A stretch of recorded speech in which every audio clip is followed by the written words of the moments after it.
Hello, this is Michael Wolff, and I'm really glad to be here on Alternative Venues for Jazz. And I want to thank Gail Boyd for inviting me. It's a crazy thing, man. I'm just going to sit here for half an hour and talk about music and talk about my life in jazz and my life in general. And we have comments. Anybody can ask me a question on that. And if I catch it, I'll be happy to answer it. I usually do interviews, so this is an interesting way to approach it. But I kind of like this. You know, I've written I have a memoir that's going to be coming out in March, and I wrote it. It's really the story of my life as a human being growing up in the 60s and 70s and getting into jazz, and then everything I went through. And a lot of it is about music and the people I played with. I went on the road when I was 20 years old with Cal Jader in 1972. It's a great Latin jazz vibist, and I played with him for a couple of years and recorded with a lot of people. Got to play with Tito Puente and so many great musicians. And then I joined Ayrton Moreira and Flora Purim's band for a year. And then I got to be the last pianist in Cannonball Adderley's band when I was 22 years old. And Cannonball was my idol growing up. I had two idols, Miles Davis and his band, Cannonball and his band, and of course all the pianists in each of those bands. So when I got to play with Cannonball, it was a dream come true, man. And unfortunately he died while I was in the band. I mean, it wasn't my personal fault that he died, but it was a drag because I really loved him. And I loved the band. It was Nat Adderley on cornet and Walter Brooker on bass and Roy McCready on drums and, of course, Cannonball on sax. It was really great. We made one album, Phoenix, on Fantasy. It was such a great experience for me, man. And it kind of ties into a question, actually, that Gail had given me some different things to talk about if I wanted. And she said, what's something that an older musician said to me that was helpful? And when I joined Cannonball's band, I was really young. And I said to him after about maybe 6 weeks, I said, hey, man, do you have any thoughts or suggestions about my playing? And he just said, look, man, I hired you because I love the way you play. So you should play the way you play all the time, all over the piano, and don't listen to anybody else giving you any advice. Just play what you feel. And that was really great advice. I mean, not that I wouldn't listen to other people as I was coming up and maybe get thoughts from people, but to tell you the truth, I really, I kept that to heart, you know, and tried to do what I felt was the most true to myself as a musician. So Cannonball was a great guy, you know, and we would talk about music a lot, and I teach at New York University at NYU, and, you know, I noticed the academic approach to jazz is quite a different approach than the one that I had growing up. At the time I did, there was really no jazz program. I guess there was Berklee School of Music. There were a couple of jazz books, but I mostly learned what I learned really from other musicians and from records, you know. And I'd read the back of the records, and it was like they were my best friends. You know, when I was in high school, I'd listen to, I was in the Bay Area by then, K-Jazz, KJAZ. I grew up in Memphis and New Orleans till I was about 9, and then we moved to Berkeley, California. And so one thing with the musicians I played with, you know, Cannon. Then I played with Jean-Luc Ponty. I played with Sonny Rollins for a couple of years. Played with Nancy Wilson. I was her musical director for 5 years. You might say, hey, I can't hold a gig. But it was really fun to go and play with all those different people. And what happened was we would sit around with Cannonball, like, you know, in those days, you'd play at least a week or 2 weeks at a club. And it's not like you fill the club on Tuesday or Wednesday or even Thursday. You fill the club on the weekends. And Tuesday and Wednesday were kind of light. Then the review would come out maybe Thursday or Friday. Then the weekend would be packed. But we would always talk about how does our music, what's the effect we're having on the people? What are we saying? Are we getting to express ourselves? Are the people relating to it? Are we getting a good response? We never talked about chords or harmonic setups or, you know, anything technical. I never, with any band I ever played with, I never discussed anything technical. It was always about the feeling, what's underneath the music. And that's something that was always really important to me growing up. As I wanted to hear what was underneath the music, man. My father had been an amateur musician. So when I grew up in the South, he listened to all these great jazz artists. So I grew up listening to Count Basie, Ray Charles, who else? Oscar Peterson, George Shearing, you know, people like that. So he would sit down with me when I was a little boy, and I'd sit on his lap, and he'd be holding his golf club and rocking in a rocking chair, and we'd be listening to Blues and Haas's Flat and Segway and C from Chairman of the Board, the Count Basie record, and he talked to me about the music and tell me what was happening. Like, here's the main theme, they're segueing to the different section, and you know, he really explained it to me. And he wasn't an intellectual musician by any means. You know, he didn't really read music. He just played by ear, but he could pick up any kind of horn. You know, he could pick up a recorder or a clarinet or, you know, saxophone. He could play the piano. He had perfect pitch. And so that's how I really got into it from him. You know, he inspired me. And he was a doctor, and he said that he had grown up in the Depression. He said to me, you know, I already did that. You should go do something you really want to do. So when I was coming up in the 60s and 70s, you know, the world was kind of my oyster in the sense of I could really pursue my art. And it didn't cost anything. You know, I went to, I mean, it just, nothing was expensive. I lived in a place with some guys, $62.50 a month. I had a really $250 car. You know, when I went to UCLA and UC Berkeley, it was no tuition, just a small student fee of a couple $100. I mean, things were just, it was just different, you know. So I would say that background was the key for me, was to give me the background of feeling jazz underneath it, not the intellectual part of knowing what scales go with what chords or really knowing a lot of the history. I just got the feeling of Count Basie and that swing, Ray Charles and that bluesy stuff that he did and his singing. And I love George Shearing. I love the fact that both of those guys couldn't see, and yet they could play the piano. And when I was a kid, I couldn't figure out, how do those guys get to the piano? How do they play, man? How can they hear it? You know, and that's when I realized, man, with music, you got to do it by your ear. You got to hear it. You got to figure it out by ear. And that's a lot of what I did. So when I started listening to more sophisticated stuff that I was in love with, like Chick Corea and Herbie Hancock and McCoy Tyner and Keith Jarrett, Bill Evans, I had to figure out what was underneath the music that they were playing, as opposed to just like, well, let me cop their chords. You know, I could listen and figure out sort of what they were doing, but I wanted to figure out what's the feeling underneath. So when I listened to Chick Corea, I could hear a lot of McCoy Tyner and a lot of Bill Evans and some classical music and Ravel, French Impressionist music, some Spanish, Rodrigo. You know, I could hear all that stuff, and so I'd go and listen to the stuff that I thought was underneath his stuff. And the same with McCoy Tyner. I mean, McCoy was such a unique originator. He kind of came up with his own thing. But anyway, but I could hear that he was into Art Tatum and all different things like that from his earlier work. And so when I listen to music, I try to hear what's the feeling underneath, what's the rhythmic groove underneath. You know, that's, to me, it's very tactile. I feel rhythm in my body. And when I play the piano, I used to just sit. When I was a kid, I had an upright piano. It was funky, but you know, it worked. And I'd sit there and I would just play for hours and imagine that I was playing in a cool place like Carnegie Hall. I mean, I was in California. I'd never been to Carnegie Hall, but I just imagined some big place. And, you know, I was wearing a black suit and people were digging it. And I could feel on my right side the audience. You know, I could feel the audience. And so when I started getting to play, like started playing in my teens around San Francisco Bay Area, and then finally in, you know, I guess when I moved to New York, I got to play at Carnegie Hall. I got to play a lot of cool halls, Avery Fisher Hall and all those places. And I felt like I had done it because I had fantasized about it so hard, you know. So I think having your dreams, you know, I had these dreams of what I wanted to do. And I wasn't ambitious, like I wanted to be a star musician or anything. I just wanted to be good enough to play in a recording studio or actually play with some good musicians. And that's what I was striving to do when I was little. I'm just looking at the list here. So that's how I got into jazz. And here's a really good question. Who's the first jazz musician I remember hearing? Well, on records, I told you who I listened to.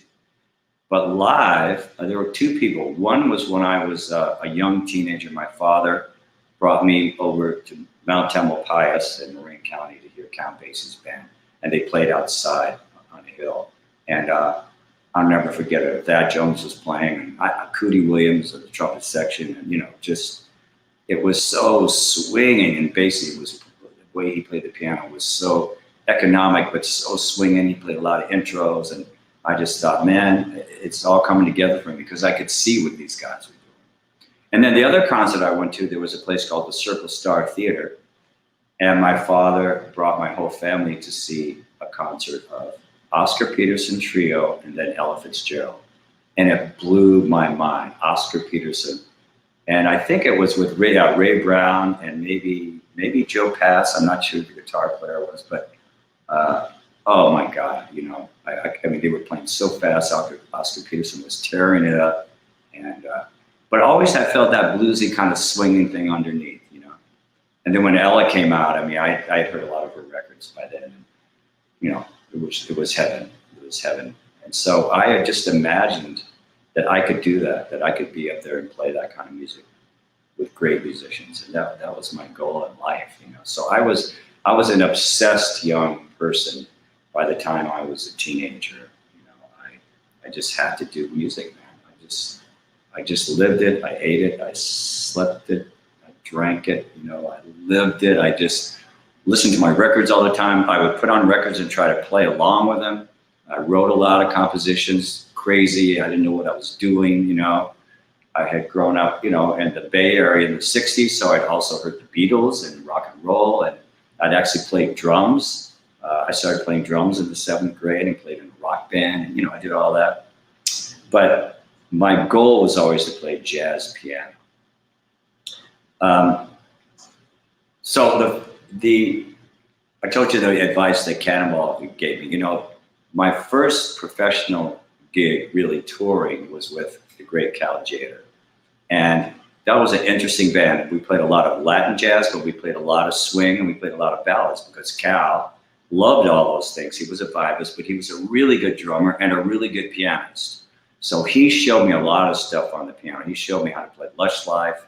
He taught me, I learned all kinds of standards, and I learned to be on the bandstand, listen to what the bass player was playing. And, you know, I was able to learn to follow the song, that if I didn't know a song, just by listening to the bass and hear what his bottom notes were, and then figuring out as we went along by listening to the melody and the bass what the chords were, because a lot of people would sit in with Cal Tjader, and you know, I didn't know half the songs they were calling. So that was what I really learned. The other thing Cal told me was, I was 20, 21, I was so excited to play music. I just wanted to play everything I knew on every tune and every solo. And he said, you got to breathe. He'd say, breathe, Mike, breathe, breathe, breathe it in. Just breathe and relax and hear what you're talking about, you know. So he told me that you've got to leave a lot of space. And I have to say, that's not my strongest suit as a musician, but that was great advice for me. To just, you know, there was a great story of when John Coltrane was in Miles Davis' band, and he would just play these super long solos, and Miles was getting kind of bugged at him because, you know, Train would just go on and on and on, and he was so inspired, and he'd been practicing. He might play a 25-minute solo. Finally, Miles says, man, you got to play a shorter solo. And Coltrane said, well, I don't know how to stop. I get going. I just don't know how to stop. And Miles said, well, take the horn out of your mouth. So sometimes when I'm playing, I just try to stop playing. If I'm playing a phrase and I've played 2 bars or 4 bars or 8 bars, okay, that's enough. I just stop it. And sometimes interrupting it is very effective, and it sounds good and it feels good. Okay. Someone said, Lois says, can you talk more about growing up in Mississippi, being Jewish, and how to get into jazz? Well, my father was from Mississippi. I actually never lived for full-time in Mississippi, but I lived in New Orleans and in Memphis. And one thing I did was every summer, from the time I was a young teenager, we had moved to California, but I spent the summer with my aunt and uncle and my cousins in New Orleans. And that's where I really started playing, because I was really young. But in New Orleans, man, you could get into any bar at any age, you know. So I could go to Bourbon Street or to different clubs and hear music. And I went one day with my cousin, because I wasn't old enough to drive, and we went to a Saturday afternoon big band concert. It was actually at Al Hurt's Jazz Club, even though Al Hurt wasn't in it, because it was a more bassy kind of band. And we were sitting there, and they didn't start because the piano player hadn't shown up. So I said to my cousin, hey, go tell him I can sit in. I was about 14. He goes, can you do that? I go, yeah, just tell him. So they let me sit in, and I played that whole set. The piano player never came. And after that, I got that gig for that whole summer. So every Saturday I'd come and I'd get the charts and I'd play, and then I get to do a solo. And then I started meeting other musicians, and there's just so many great guys. There's a great guy, Earl Turbington, who's a great sax player, his brother Willie T. And they did a lot of record dates, R&B record dates. So they would hire me to do that. So I'd go into a studio, they'd give me some chord changes, or we just listen, we'd play. I don't know who the singer was going to be. I don't know if they came out on records. The guys might give me $50 or $20, or, I was just happy to be playing with good musicians at that time. So anyway, that's how I really got into it. I just kind of fell into it in that way. But I was, of course, listening and practicing all the time. Oh, here's a great story. I became really close friends with Bill Evans when I was with Cal Jader when I was 21. And I loved Bill, listened to him, tried to play like him. I couldn't really do it, but, I'd listened a lot. And when we would play at a club like El Matador in San Francisco, again, like I said, we would play 2 weeks at a club. Then maybe Bill would come after for 2 weeks, or he would be there before us. And I lived in the Bay Area, so I could go hear Bill, every night. But if we were in, say, LA or Redondo Beach at Concerts by the Sea, I would stay a couple extra days so I could listen to Bill, and then, go and hang with him. And got to know him, and he was super nice to me. And he would give me advice. And one day he said, I heard you came down to the club. You thought I was practicing. I said, I did. I heard you were in practice. He goes, well, stay after and you can stand behind me. I'm working on some new material. And he did let me do that. And truthfully, I couldn't really figure it out. It was so fast. But, I used to pick him up at the end of the night. I'd get my car, run up and get my car, and we'd go out to eat. And he would I would pepper him with questions. Like, what was it like playing with Miles? How about like Paul Chambers? What was, Philly Joe and Jimmy Cobb? I would ask him every question. How do you play major 7 chord? And he was really nice to me. And one day I said, man, I'm working on Stella by Starlight, but I don't know exactly how to approach it. He said, well, when I learn a tune, I take the melody in my right hand, and I take the bass note, root in my left hand, and I play 2 inner voices, 1 in each hand. Usually the 3rd and 7th, but it can be in the inner voice. So I went home that night. I stayed up all night working on Stella by Starlight. And all of a sudden I had a method to learn new music. And that was really, really hip. So, that was a great thing for me to do. And then, all right, I'm getting some more questions. It's kind of fun. Somebody said, is that when I met Little Queenie in New Orleans? Yeah, I met Little Queenie in New Orleans. Her name was Lee Harris. She was a fantastic singer, and we became really close. And I played a lot of gigs with her. We toured together and recorded together. An amazing musician who passed away a year or 2 ago. Okay, Monty Croft is saying, I love The Tick Code, which is a film. Was that loosely based on your own experience? Also, how did you enjoy Arsenio Hall show? Okay, I haven't even gotten up to that, but I'll answer. The Tick Code was a movie that my wife, Polly Draper, wrote and starred in with Gregory Hines. And it was about a little 12-year-old boy, a white boy, who was a jazz pianist. And he had Tourette's syndrome. And Gregory becomes his idol, and they become very close. And Gregory's a sax player, and he lets him play with him. And then the mother gets a relationship with him, and it's a beautiful, beautiful movie. Yes, I have Tourette's syndrome. And my wife, who I was really just with at the time, I don't know if we were married when she wrote that. We might have been. But she wrote this screenplay. It was her first full screenplay. And it was based on my situation. It wasn't that because this kid grew up in New York. I didn't grow up in New York. But she took that concept of the problems of having Tourette's syndrome. We know which are ticks and noises and all kind of things. You probably noticed me doing some here.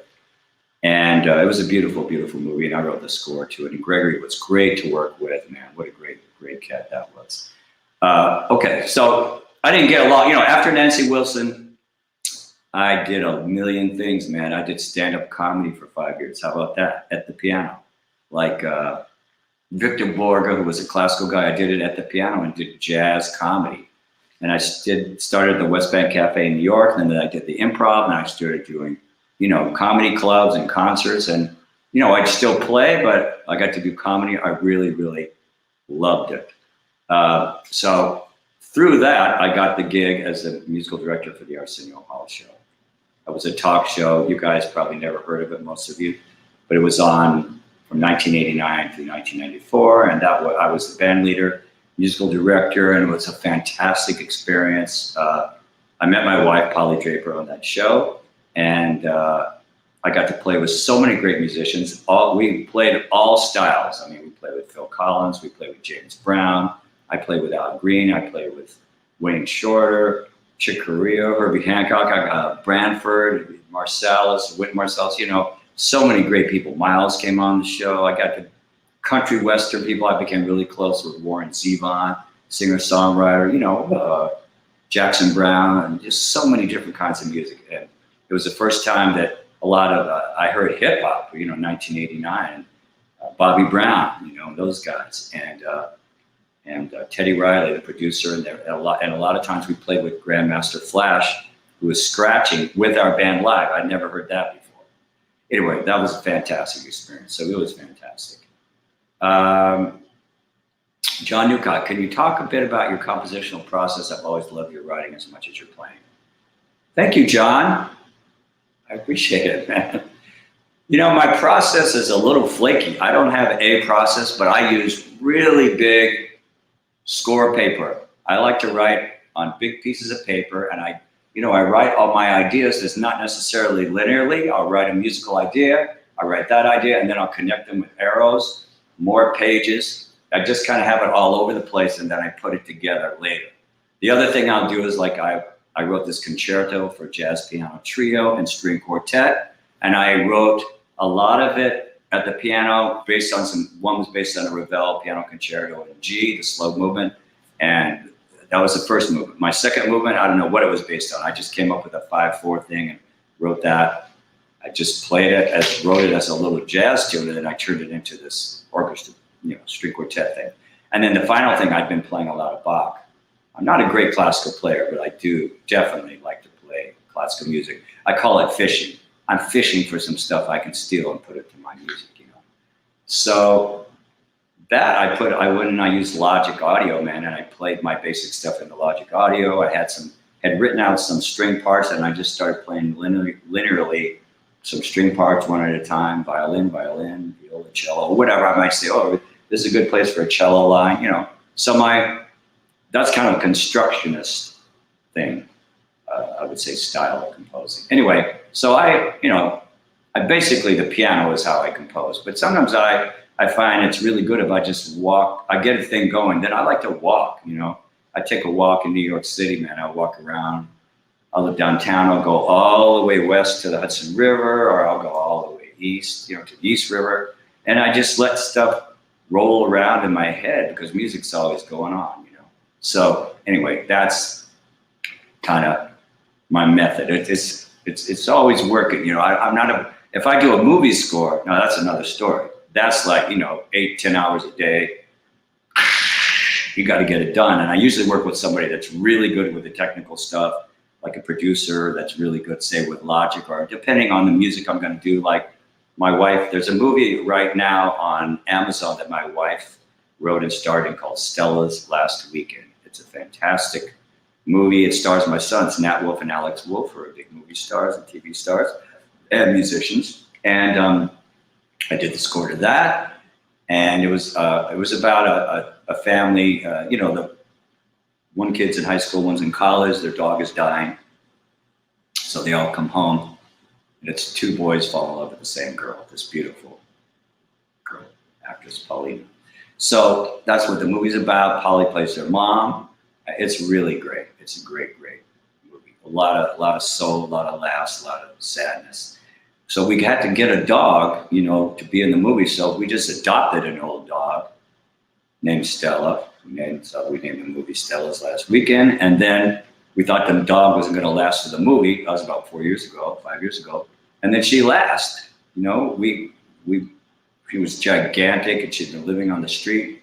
We started treating her well and give her some pills, and, you know, healthy and living with us. And then actually right now she's just dying. She's old.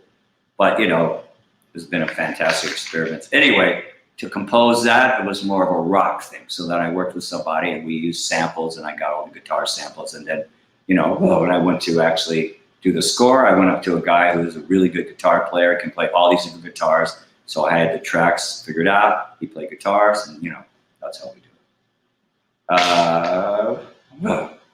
it. I did talk about the tick code. I hope that'll do it.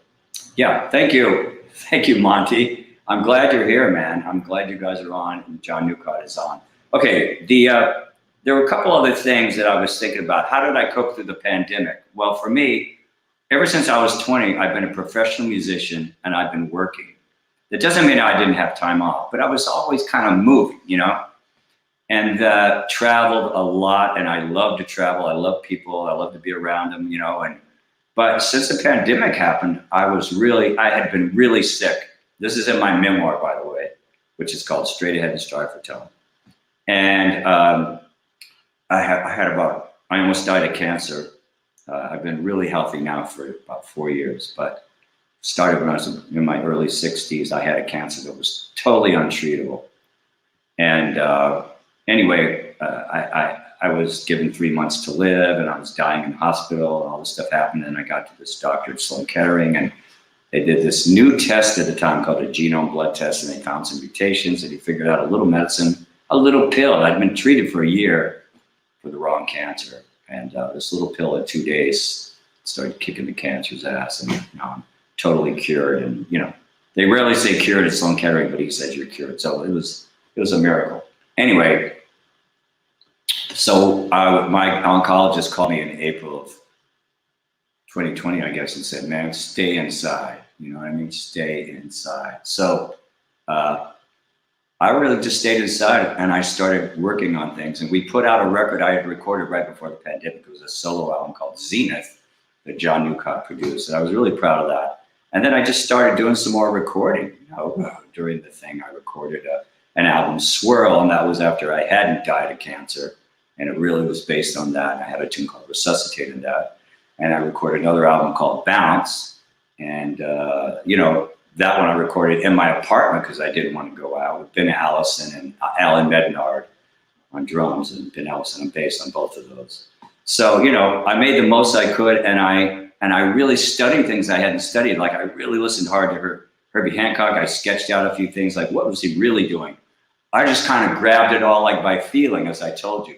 So I started getting a little idea of what everybody was doing, but not too much to get in my way, But I love Herbie Hancock, his harmonic thing, his soulful bluesy thing, I love all these other musicians. I listen to everybody. I listen to Roland Hanna, I listen to Harold Mabern, I listen to, Fred Hirsch is a good friend. I love him, but man, my favorite is Herbie Hancock. So, I got to really dig deep into Herbie. And of course, McCoy Tyner, are you kidding? So anyway, there's so many people that I love. I love Robert Glasper. I love a lot of people that are coming up. I just love jazz. I love music, man. I love all kinds of music. I listen to classical music. My kids are into rock. I listen to indie rock. I love funk. I've been listening to a lot of James Brown and Sly Stone. I love all that stuff. So any of the advice I have for younger musicians, that was something that Gail said. Here's my advice. If you can be discouraged from being a professional musician, you should. And if you can't, then be a musician, because it's a rough way to go now. But just listen to everything, man, and be true to yourself. Everybody where I teach at NYU is trying to play like other people, and that is how you learn. You imitate, but always have an eye on the ball, which is to be your own unique performer. And take yourself so that you hear yourself. And if you hear a lick that you played that you came up with that you love, learn that, man. That's what I say. Anyway, that's about it. I think we're almost out of time. Is there anything else I wanted to talk about? Get vaccinated.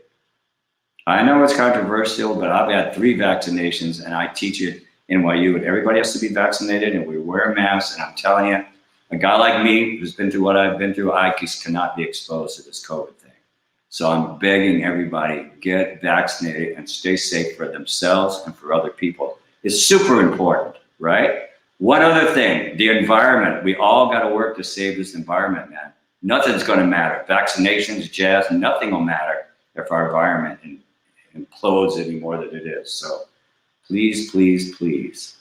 Anyway, I love Gail for having this forum, and I've seen some of the forums. They're fantastic.